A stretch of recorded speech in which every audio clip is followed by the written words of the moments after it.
బట్టతలపై జుట్టు మొలిపిస్తానన్నాడు. బిగ్ బాస్లో పాల్గొన్న ఓ వ్యక్తికి కూడా తాను నెత్తిపై దట్టంగా జుట్టు మొలిపించానని ప్రచారంతో ఊదరగొట్టాడు. పనిలో పనిగా త్వరలోనే హైదరాబాద్ వస్తున్నాను, బట్టతల బాధితులంతా రెడీగా ఉండండి అని కూడా ప్రచారం చేయించుకున్నాడు. దాంతో బట్టతలతో ఇబ్బంది పడుతున్న వారంతా ఈ బట్టతల వైద్యుడి బుట్టలో పడ్డారు.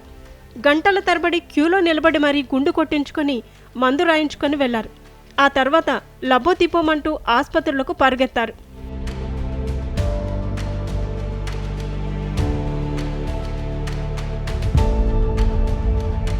సదరు బట్టతల వైద్యుడు మాత్రం డబ్బులన్నీ మూటకట్టుకుని గుట్టుచప్పుడు కాకుండా అక్కడి నుంచి ఉడాయించాడు.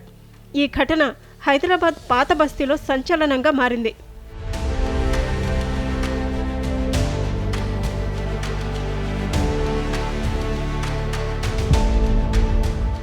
ఢిల్లీకి చెందిన వకీల్ అనే వ్యక్తి బట్టతలతో ఇబ్బంది పడుతున్న యువతను టార్గెట్గా చేసుకుని భారీ మోసానికి తెరతీశాడు. బట్టతలపై సహజంగా వెంట్రుకలు మొలిపిస్తానంటూ తన సోషల్ మీడియా వేదికగా ప్రకటన చేశాడు.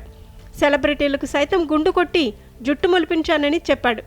ఈ క్రమంలో తాను ఏప్రిల్ 6న హైదరాబాద్కు వస్తున్నానని, తన మిత్రుడికి హైదరాబాద్ పాత బస్తీలో సెలూన్ షాప్ ఉందని, అక్కడికి వస్తే బట్టతల బాధితుల సమస్య తీరుస్తానని తన సోషల్ మీడియా ద్వారా ప్రకటించాడు. చెప్పినట్టుగానే ఆదివారం హైదరాబాద్కు వచ్చాడు వకీల్.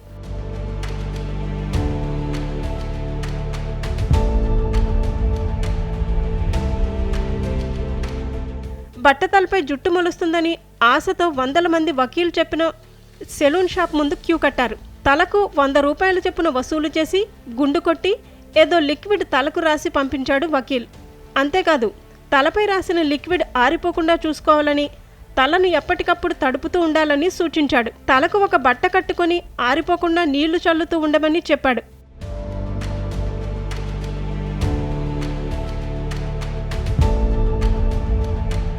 గుండ్లు కొట్టించుకున్న వారంతా నెత్తిపై జుట్టును ఊహించుకుంటూ ఇంటికెళ్లారు. సాయంత్రం అయ్యేసరికి తలపై రాసిన లిక్విడ్ తన ప్రభావాన్ని చూపింది. నెమ్మదిగా మంట రావటం మొదలైంది. ఆ తరువాత తలంతా బొబ్బలెక్కిపోవటంతో లబోదిబోమంటూ ఆసుపత్రికి పరిగెత్తారు. కొన్ని వందల మందికి గుండ్లు కొట్టి డబ్బు మూట కట్టుకుని వకీల్ బిచానా ఎత్తేశాడు. లేని జుట్టు కోసం ఆశపడితే ఉన్నది ఊడిపోయిందంటూ వాపోయారు బాధితులు.